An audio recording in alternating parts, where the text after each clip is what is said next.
자, 그렇다면 윤 총장 측의 말대로 정말 공판을 준비할 때 참고하는 통상적인 자료로 볼 수 있는 건지 문건 내용을 좀 더 자세히 살펴보겠습니다.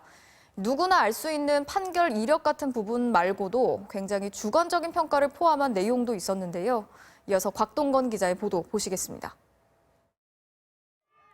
공개된 문건에서 가장 먼저 주요 재판으로 꼽힌 건 조국 전 법무장관 사건이었습니다. 재판장의 세 평이라며 우리법 연구회 출신이나 합리적이라는 평가라고 적혀 있습니다. 법원 내 진보 성향 판사 모임으로 분류되는 우리법 연구회 출신들은 보통 비합리적이라는 편견이 담긴 걸로 해석됩니다. 이어서 다음 페이지엔 정경심 동양대 교수 사건 재판장에 대해 주관이 뚜렷하다기보다는 여론이나 주변 분위기에 영향을 많이 받는다는 평이라고 돼 있습니다.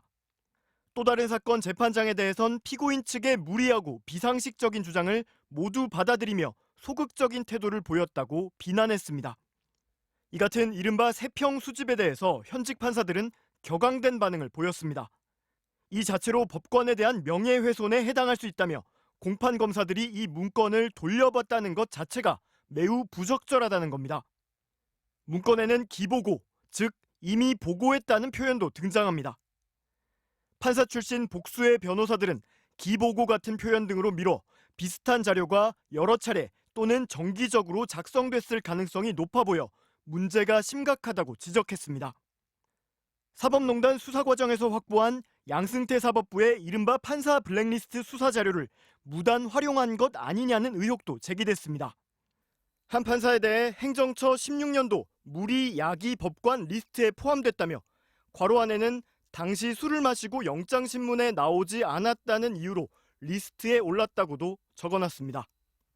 동료 판사들도 정확히 알기 어려운 이런 내용을 검찰이 어떻게 정확히 확인할 수 있었던 것인지 석연치 않은 대목입니다.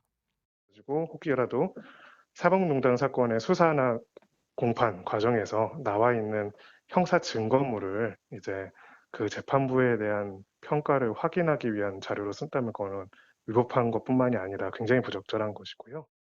법무부는 이 문건을 작성했다는 대검 수사정보정책관실은 수사 정보를 수집하는 곳이지 판사의 개인정보와 성향을 모으는 곳이 아니라며 윤 총장을 직권 남용 혐의로 오늘 대검찰청에 수사 의뢰했다고 밝혔습니다. 일선 법관들의 모임인 전국 법관 대표회의도 다음 달 7일 예고돼 있어 이 문건을 둘러싼 파문은 더 커질 전망입니다. MBC 뉴스 곽동건입니다.